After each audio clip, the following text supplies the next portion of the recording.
I shouldn't have watched your movie right before this because you're so lovely, but I'm just thinking of all the things you did.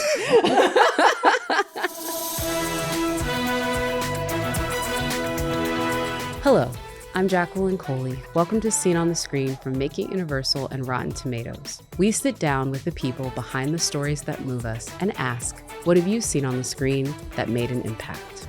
My guest today is the co-writer and director of the film Him, Justin Tipping.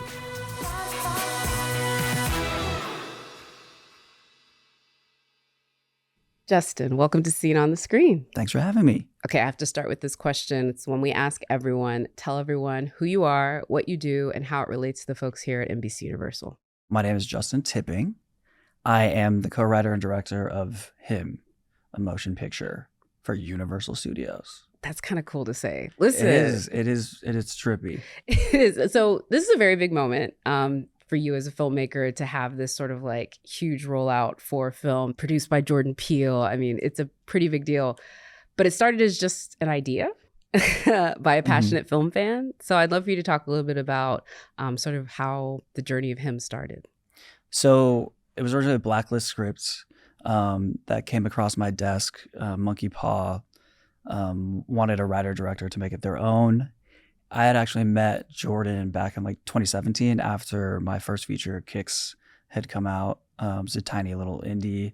I'm surprised he saw it, let alone anyone saw it, but he saw it, and we nerded out over film, and he wanted to find something with me one day. And yeah, I came in hot with a take on how I saw this movie and the themes and the visuals, and it was pretty weird. But you know, good thing Monkeypaw and Jordan like weird. Yeah. So I mean, right behind you, we have some of the things that I think sort of hits with that. We have this like altar sort of like head of an animal on top of a football next to, we'll just say this is some other iconography. Let's just put that out there. And I think that kind of like explains a little bit of what Him is, but I'd be interested to hear if you could give us the non-spoilery pitch that you gave Monkeypaw in that take that you said that really sort of captured them. Could you give us that little preview? Because I don't think people know exactly how horrific this movie gets. That's a good way to say it too, phrase it too, how horrific it gets. Yeah. So part of the mischief involved was wanting it to feel like Friday Night Lights, a Nike ad. We're going to follow this athlete, and usually at every sports drama, you know, there's something that they have to overcome to get better at the game, and it's not about the thing, but it's about that. But to do that quickly, and then once we establish, you know, that everything's moving in that direction, just pull the rug out from under everyone who's watching. Oh, yeah. I wanted to lean into some really disturbing psychological horror. So a lot of my references were coming from things like The Shining and Jacob's Ladder. Probably my top horror of all time is like Alien. Like that seared into my brain as a kid. I think we had it on VHS or something. But so you see, there's a lot of sub-genres working together. The thing I'll say, and we'll dive into it more when we get into some of the things you've seen on the screen, I highly encourage folks to check out Kicks because the camera work that you put in this, like it really like dials up how horrific it feels and how like visceral it is. It literally made me feel like this was happening to me. I'd love for you to talk a little bit about how you made that language within the camera. Yeah, well, that's good. Sorry, not sorry. You like that you terrified me. Yeah, Thanks. Yes, appreciate you. I do. The camera work, I work with Tyriq Coley, our amazing cinematographer, and we were able to make it feel immersive so that the audience would feel like they were playing. And to do that, we would do things like we built a helmet rig. It's just the helmet with the visor covering the lens when we wanted it to get very visceral and literal point of view. I didn't want to use drones to get like a POV of a ball or anything like that. I wanted it to be more militaristic and like severe. And Marlon's character is very like perfection. So we just built a rig that could launch our cinema camera at like 30 miles an hour down the field. You threw a camera? Yeah, we didn't throw it. Well, we hit a button.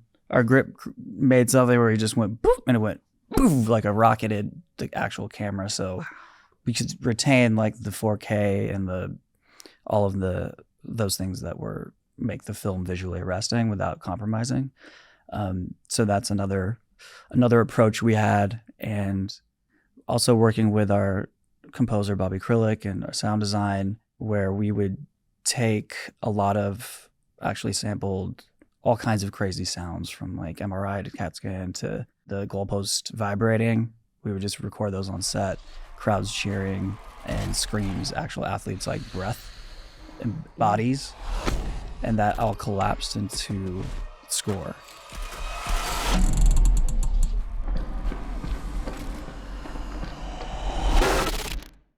Before you got to launching cameras, before Kicks, before Jordan Peele's calling you up and saying, hey, I'd like to make a movie with you, you were just kind of like a passionate film fan that really sort of wanted to do this.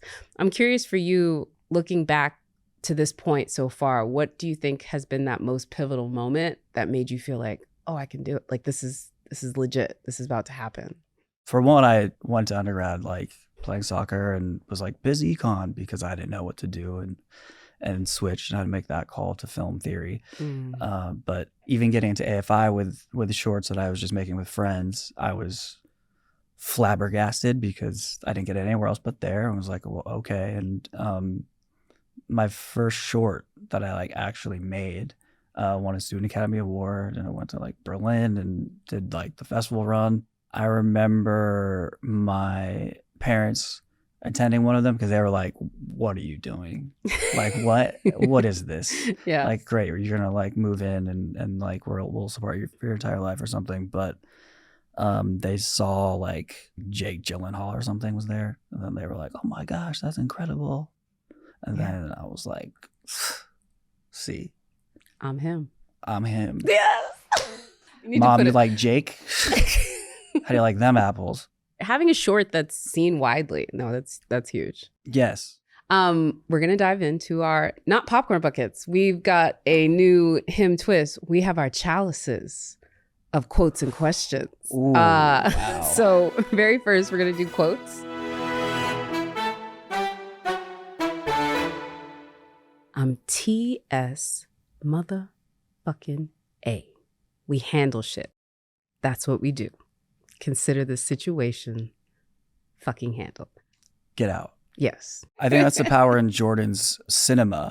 Yes. He can take the underdog and make it so gratifying. TSA has helped me out of some great situations. They helped me out of one great situation. And that TSA agent knows what it was. Thank you very much, ma'am, for your Shout discretion. out TSA agent for your discretion.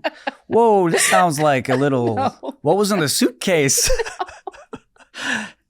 Discretion. I wanted to get my like Korean skincare through that I had just bought. okay. And she was just like, you're not allowed to do this.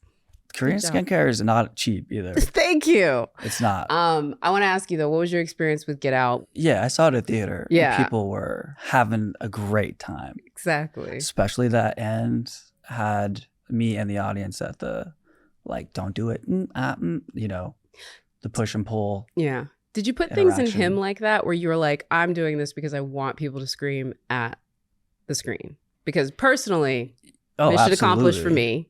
Yes. There's a very big moment in a sauna. Oh. Mm-hmm. I don't know what you were thinking, but I screamed, yelled a lot. A lot. Good. Was that one of those moments? Yeah.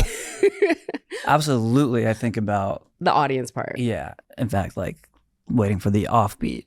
Oh, you tried to do it offbeat. Audiences now are prepared for like, this is when the scare happens.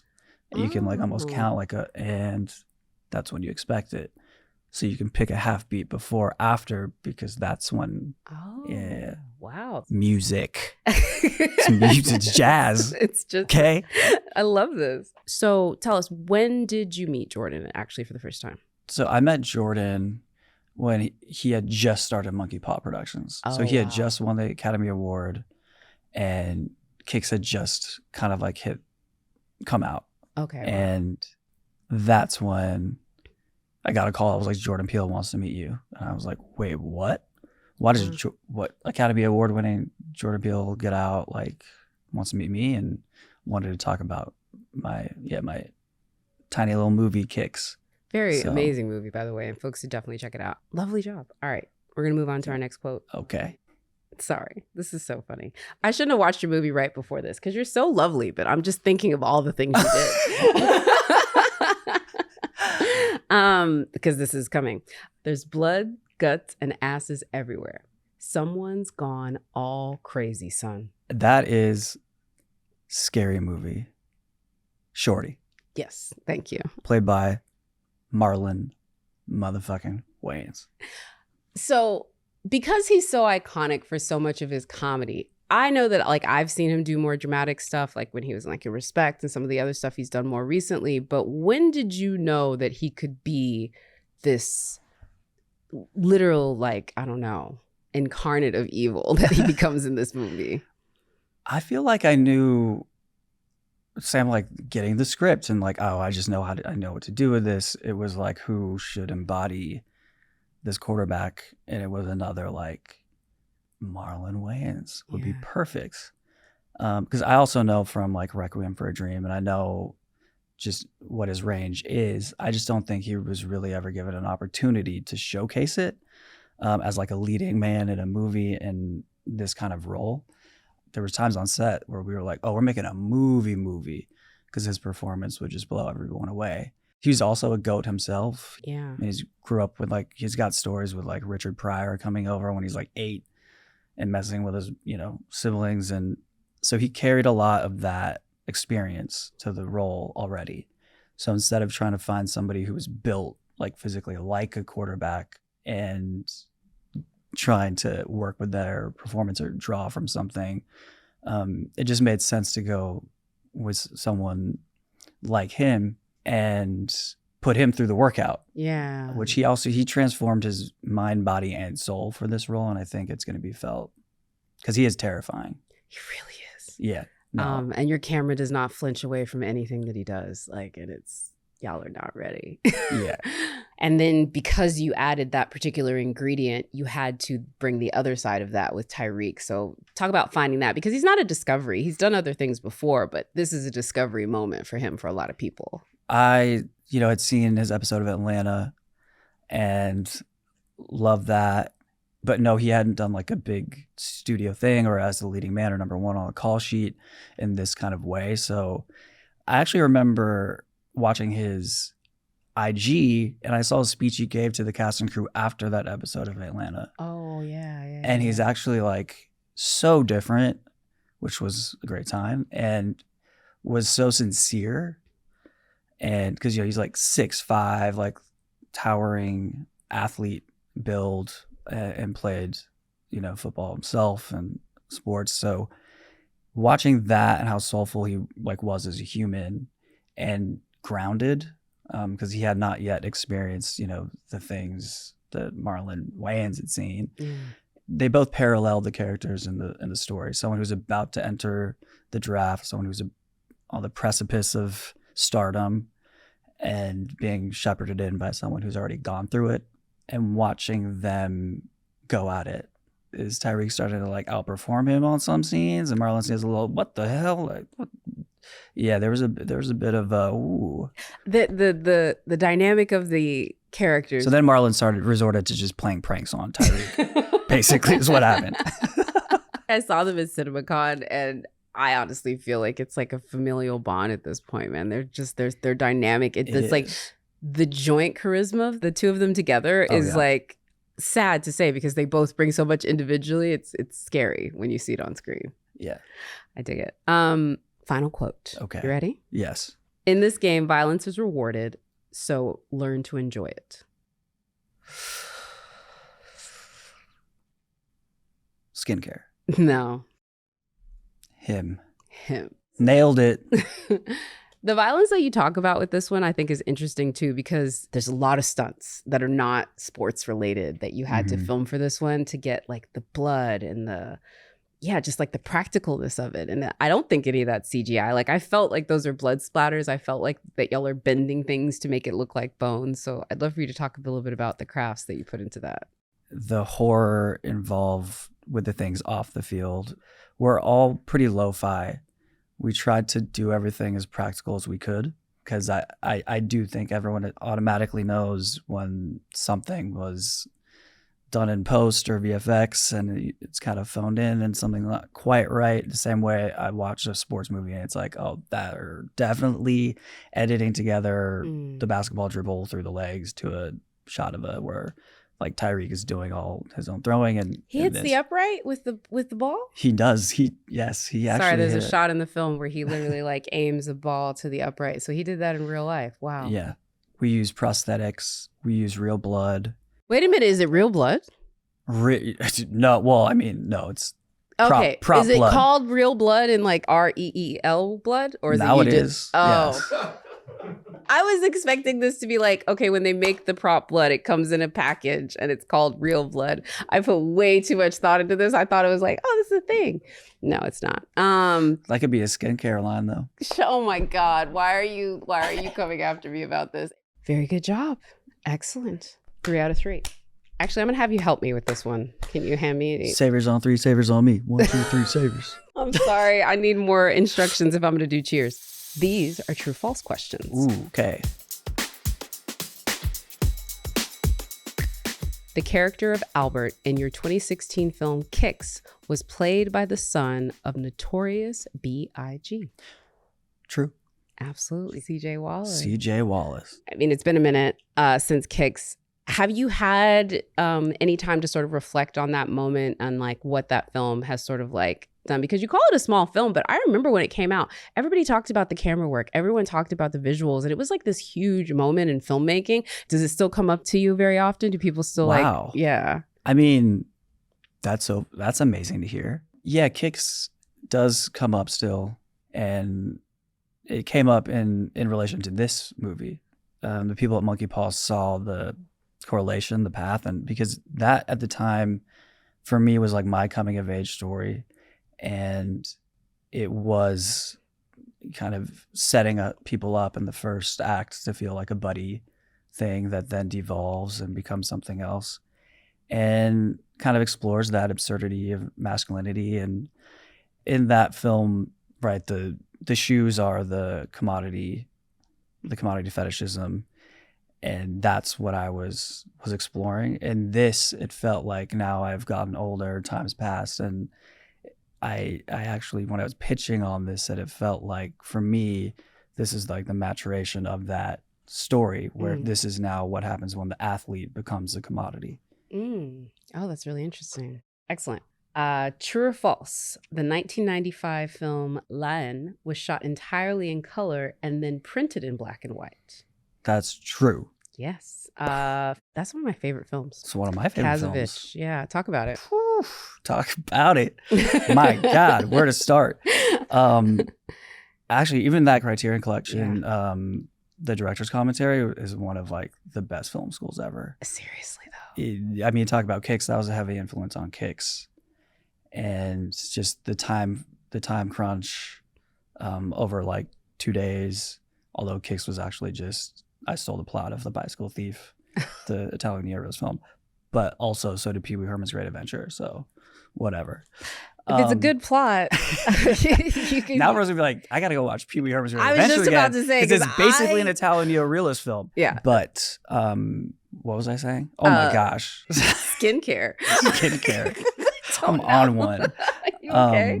What were we talking about? You were talking about Len. Oh, yeah. I remember watching it and I was just like blown away. I couldn't figure out like, why would you make that choice? It ramps in and out from slow motion to real time, but it's carried through voiceover, but it starts with found footage. And I think it forced you to lean in across race and class of France at the time. Yeah. That film really, really hit me. And actually, let's bring us back to full circle. One of the moments that I was like, I want to be a director and like find a career doing that was also like seeing something like that movie. Yeah.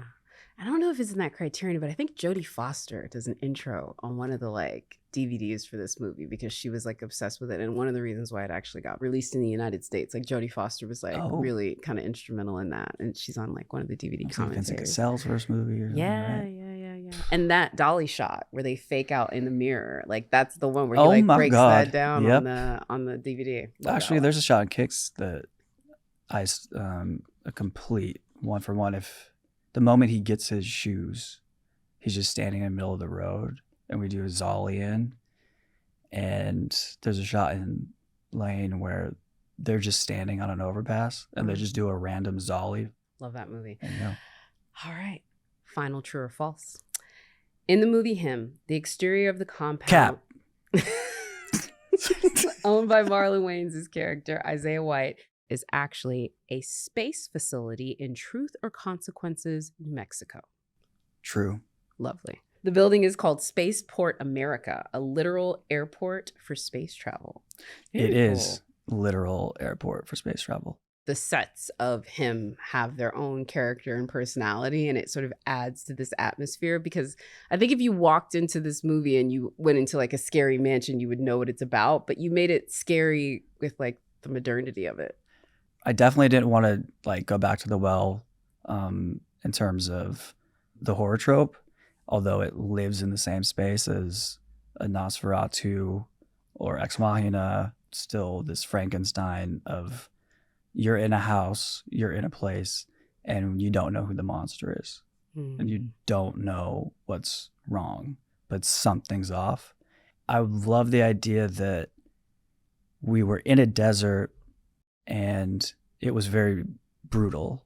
So all of my references were brutalist architecture, which are also rooted in a fascist time period.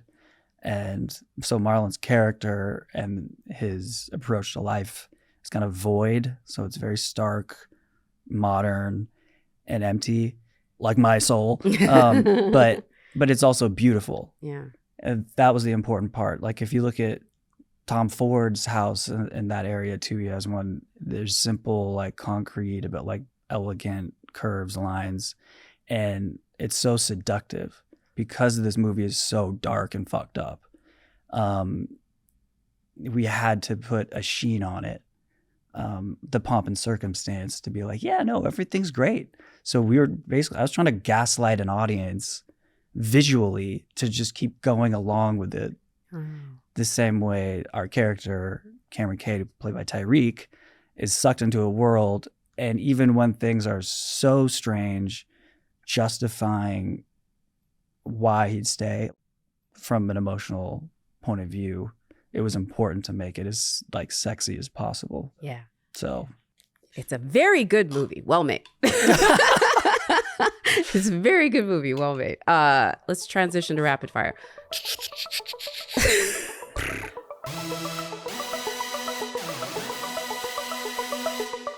Favorite movie snack? I mean, is it popcorn? By itself, or do you like any additions? I'm a purist. That I actually don't like anything else.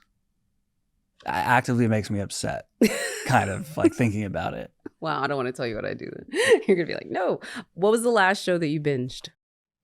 Ooh. Love Island USA. Nice. Season 7.